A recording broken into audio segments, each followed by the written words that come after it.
आज हम जिला मंडी में प्रमुख धार्मिक स्थलों के बारे में पढ़ेंगे और धार्मिक स्थलों में हमें एक मंदिर पढ़ने हैं और दूसरे गुरुद्वारे पढ़ने हैं। तो आइए शुरू करते हैं।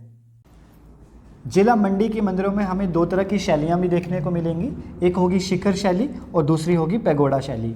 शिखर शैली क्या होती है? जब छत का आकार शिखर, पहाड़ या चोटी जैसा हो तो उसे शिखर शैली कहा जाता है। जैसे कुछ इस टाइप की छत होगी या कुछ इस टाइप की छत होगी तो वो होगी आपकी शिखर शैली की। और पैगोडा शैली की अगर मैं बात करूं, जब छत के ऊपर छत का निर्माण किया गया होगा, कुछ इस तरह का स्ट्रक्चर जो होगा आपका वो होगा पैगोडा शैली से निर्मित।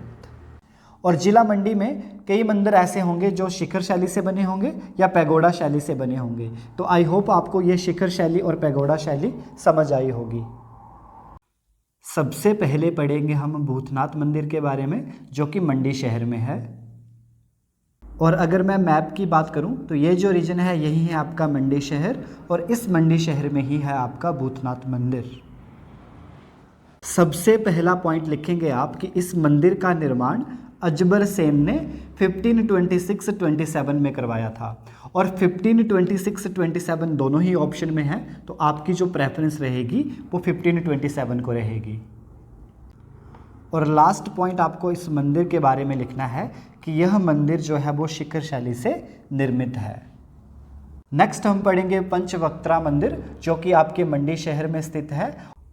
और पीछे बरसात के मौसम में इस मंदिर की बहुत ज़्यादा वीडियोस वायरल हुई थी, जिसमें यह मंदिर जो था वो पूरी तरह ब्यास नदी में डूब चुका था। और ब्यास नदी का उफान भी इस मंदिर का कुछ नहीं बिगाड़ पाया, यह मंदिर एज इट इज़ रहा। तो आज हम इसी मंदिर के बारे में पढ़ेंगे। सबसे पहला पॉइंट लिखना है इस मंदिर के बारे में कि इसका निर्माण सिद्ध सेन द्वारा करवाया गया था। नेक्स्ट पॉइंट आपने लिखना है कि यह मंदिर ब्यास व सुकेती नदी के संगम पर है। संगम माने जहां पर ब्यास और सुकेती नदी आपस में आके मिलती हैं। नेक्स्ट पॉइंट आपने लिखना है कि इस मंदिर में भगवान शिव की पंचमुखी प्रतिमा है। नेक्स्ट पॉइंट आपने लिखना है कि हिमाचल प्रदेश में सांपों के सबसे अच्छे चित्र इसी मंदिर में हैं। और लास्ट पॉइंट आपने लिखना है कि यह शिखर शैली से निर्मित मंदिर है। नेक्स्ट हम पढ़ेंगे त्रिलोकीनाथ मंदिर, और यह मंदिर भी आपके मंडी शहर में ही है। लेकिन आपको एक बात ध्यान में रखनी है कि अगर आपसे डिस्ट्रिक्ट वाइज पूछे कि त्रिलोकीनाथ मंदिर हिमाचल प्रदेश के कौन से ज़िले में है और वहाँ पे लाहौल स्पीति भी ऑप्शन में है, तो आपकी जो फर्स्ट प्रेफरेंस रहेगी वो लाहौल स्पीति को रहेगी। और अगर लाहौल स्पीति ऑप्शन में नहीं है तब आपकी सेकंड प्रेफरेंस जो है वो मंडी को रहेगी, क्योंकि जो लाहौल स्पीति वाला त्रिलोकीनाथ मंदिर है वो ज़्यादा फेमस है मंडी की त्रिलोकीनाथ मंदिर से। तो आपको ये बात ध्यान में रखनी है कि अगर लाहौल स्पीति और मंडी दोनों ही ऑप्शन में आते हैं तो आपकी फर्स्ट प्रेफरेंस जो है वो लाहौल स्पीति को रहेगी। सबसे पहला पॉइंट लिखना है आपने कि इस मंदिर का निर्माण जो है वो 1520 में सुल्ताना देवी ने करवाया था। और ये जो सुल्ताना देवी थी ये पत्नी थी अजबर सेन की। नेक्स्ट पॉइंट आपने लिखना है कि यह मंदिर पंचवक्त्रा मंदिर के सामने है। नेक्स्ट पॉइंट आपने लिखना है कि इस मंदिर में नंदी वाहन पर बैठे त्रिमुखी भगवान शिव की मूर्ति स्थापित है। और लास्ट पॉइंट आपने लिखना है कि यह मंदिर शिखर शैली से निर्मित है। नेक्स्ट हम पढ़ेंगे टारना देवी मंदिर, जो कि आपके मंडी में ही है। एक्चुअली मंडी शहर के दक्षिण पूर्व में एक पहाड़ी है, दक्षिण पूर्व माने साउथ ईस्ट में, और इसी पहाड़ी का नाम है टारना पहाड़ी। और इसी पहाड़ी पर यह मंदिर स्थित है, तो मैप पर भी मार्क कर लीजिएगा आप। और इस मंदिर को श्यामा काली मंदिर या तारणा माता मंदिर के नाम से भी जाना जाता है। सबसे पहला पॉइंट लिखेंगे आप कि इस मंदिर का निर्माण श्याम सेन ने करवाया था। और निर्माण का कारण था क्योंकि मंडी रियासत ने सुकेत रियासत पर विजय प्राप्त की थी, इसीलिए इस मंदिर का निर्माण करवाया गया था। नेक्स्ट पॉइंट आप लिखेंगे कि राजा बलवीर सेन ने इस मंदिर के मुख्य परिसर को सोने की पत्तियों से मढ़वाया था। बहुत इंपॉर्टेंट पॉइंट है ये। और लास्ट पॉइंट आपने लिखना है कि टारना देवी मंदिर देवी काली को समर्पित है या महिषासुरमर्दिनी को समर्पित है। नेक्स्ट हम पढ़ेंगे माधवराय मंदिर या माधवराव मंदिर। दोनों ही एक ही मंदिर के नाम है और ये मंदिर भी आपके मंडी में ही है। इस मंदिर का निर्माण सूरज सेन द्वारा करवाया गया था और निर्माण का कारण क्या था कि सूरज सेन के 18 पुत्र थे और उन सभी पुत्रों की मृत्यु हो जाती है। उसके पश्चात सूरज सेन अपना साम्राज्य जो है वो माधवराव को दे देता है, माधवराव को समर्पित कर देता है। माधवराय से मतलब है कि भगवान माधव को अपना साम्राज्य समर्पित कर देता है। माधव माने कृष्ण भगवान को अपना साम्राज्य समर्पित कर देता है और इसीलिए इस मंदिर का निर्माण जो है वो किया जाता है। नेक्स्ट पॉइंट आप लिखेंगे कि यह मंदिर मंडी में दमदमा महल में स्थित है। आप लिखेंगे कि मंदिर में स्थापित भगवान माधव की मूर्ति जो कि चांदी से बनी हुई है, उसका निर्माण भीमा द्वारा किया गया है। और लास्ट पॉइंट आपने लिखना है कि शिवरात्रि मेले की शोभा यात्रा भगवान माधव के नेतृत्व में चलती है। नेक्स्ट पढ़ेंगे हम अर्धनारीश्वर मंदिर जो कि आपके मंडी में ही है। सबसे पहला पॉइंट लिखना है आपने कि इस मंदिर का निर्माण ईश्वर सेन के वजीर मियां क्लेसर द्वारा किया गया था।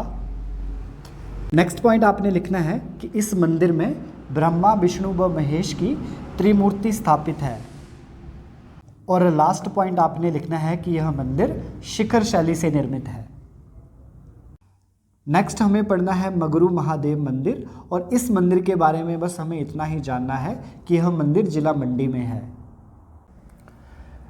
नेक्स्ट हमें पढ़ना है कामाख्या देवी मंदिर या कामाक्षा मंदिर। दोनों के दोनों नाम एक ही मंदिर के हैं और यह मंदिर जो है वो करसोग के काओ नामक जगह पे है। मतलब करसोग में ही एक काओ नामक गांव है, उसमें यह मंदिर है। और आपको ये भी ध्यान में रखना है कि एक कामाख्या माता का मंदिर किन्नौर में भी है, लेकिन ऐसा कभी नहीं होगा आपको कि मंडी वाला भी आ जाए ऑप्शन में और किन्नौर वाला भी आ जाए। दोनों में से एक ही ऑप्शन में होगा और वही आंसर होगा आपका। अगर मैं मैप पर बात करूं तो मंडी में ये वाला जो रीजन है यही है आपका करसोग और इसी रीजन में है आपका कामाक्षा माता मंदिर। सबसे पहला पॉइंट आपने इस मंदिर के बारे में लिखना है कि यह मंदिर पैगोडा शैली से निर्मित है। नेक्स्ट लिखना है आपने कि इस मंदिर में मां भगवती की चतुर्भुजा मूर्ति स्थापित है जो कि शेर पर सवार है। और ये जो शेर है इस मंदिर में, इसको महिषासुर का वध करते हुए दर्शाया गया है। तो बस इतना ही जानना था हमें कामाख्या देवी मंदिर के बारे में। नेक्स्ट पढ़ेंगे हम शिकारी देवी मंदिर के बारे में। और अगर मैं मैप पर बात करूं तो जिला मंडी में ये वाला जो रीजन है यही है आपका शिकारी देवी मंदिर। करसोग से पास ही है ये वाला मंदिर। और इस मंदिर की सबसे खास बात यह है कि यह हिमाचल प्रदेश का एक लौता ऐसा मंदिर है जिसके ऊपर कोई छत नहीं है। तो लिखेंगे आप इस मंदिर के बारे में कुछ इंपॉर्टेंट पॉइंट्स। सबसे पहला पॉइंट लिखना है कि इस मंदिर का निर्माण पांडवों द्वारा करवाया गया था। Next point very very important, लिखेंगे यह हिमाचल प्रदेश का एकमात्र मंदिर है जिसकी कोई छत नहीं है। शिकारी देवी के बारे में एक बात और जानना बहुत ज़रूरी है कि मान लीजिए ये शिकारी माता का मंदिर है और यहाँ मंदिर के बीचों बीच माता शिकारी देवी की मूर्ति स्थापित है। ये जो प्लेस है इसको हम बोलते हैं थड़ा। जहाँ पे माता की मूर्ति स्थापित है उसी प्लेस को बोलते हैं थड़ा। तो जब बर्फ़ गिरती है तो बोला जाता है कि मंदिर के चारों ओर तो खूब सारी बर्फ़ गिरती है। मंदिर के कैंपस में भी बर्फ़ गिरती है क्योंकि छत तो है नहीं मंदिर पर। और ये जो थड़ा है यहाँ पे भी बर्फ़ गिरती है, लेकिन थड़े पर जो है वो अधिक टाइम तक बर्फ़ जो है वो नहीं टिक पाती है। बाकी सब जगह बर्फ़ होगी लेकिन जो थड़ा होगा वहाँ पे बर्फ़ जो है वो अधिक टाइम तक जो है वो नहीं टिक पाती है। और लोकल स्टोरीज़ तो ये बोलती हैं कि जो भी लोग उस रीजन में शिकार करने जाते थे, शिकारी देवी वाले रीजन में, तो वो पहले माता की शरण में जाते थे और माता से परमिशन मांगते थे, माता से ब्लेसिंग मांगते थे, उसके बाद ही वो शिकार के लिए निकलते थे। और इसीलिए यहाँ पे जो माता है उनका नाम जो है वो शिकारी देवी पड़ा। तो बस इतनी बातें हमें जाननी थी शिकारी देवी मंदिर के बारे में। नेक्स्ट हमें पढ़ना है कामरू नाग मंदिर। और कामरू नाग मंदिर में बस हमें इतना जानना है कि यह जिला मंडी में है। और अगर मैं मैप पर बात करूं तो ये जो रीजन है जिला मंडी में, यही है आपका कामरू नाग मंदिर। नेक्स्ट हमें पढ़ना है मुरारी देवी मंदिर, और मुरारी देवी मंदिर के बारे में भी बस इतना ही जानना है कि यह जिला मंडी में है। और अगर मैं मैप पर बात करूं तो ये जो जगह है ये है आपकी सुंदरनगर, और सुंदरनगर से कुछ दूरी पर ही स्थित है आपका मुरारी देवी मंदिर। तो ये वाला भी आप मार्क कर लीजिएगा मैप पे।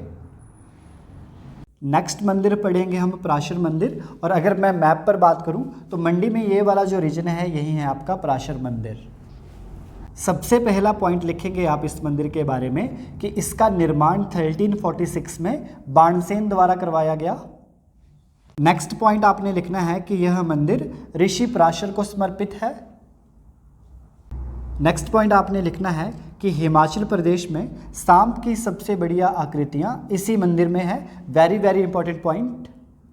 सबसे लास्ट पॉइंट आपको इस मंदिर के बारे में लिखना है कि यह मंदिर पैगोडा शैली से निर्मित है। नेक्स्ट हमें पढ़ना है लोमश ऋषि मंदिर, जो कि मंडी के रिवालसर में है। और अगर मैं मैप पर बात करूं तो ये वाला जो रीजन है जिला मंडी में यही है रिवालसर, और रिवालसर में ही आपका लोमश ऋषि मंदिर। और उसके बाद हमें पढ़ना है माहूनाग मंदिर, और माहूनाग मंदिर जो है वो मंडी के बखारी गांव में है। और इसके बारे में एक और पॉइंट आप लिख सकते हैं कि इसका जो निर्माण किया गया है वह श्याम सेन द्वारा किया गया है।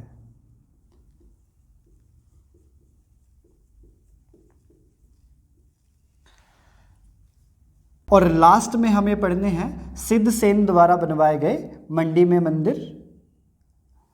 सबसे पहले हमें पढ़ना है मंडी का बट्टुक भैरव मंदिर, और अगले दो मंदिर जो पढ़ने हैं वो हैं पड्डल में। एक है शंभू महादेव मंदिर और दूसरा है सिद्ध भद्रा मंदिर। नेक्स्ट मंदिर जो सिद्ध सेन द्वारा आपको याद रखना है वो है सिद्ध काली मंदिर, जो कि सैरी में है।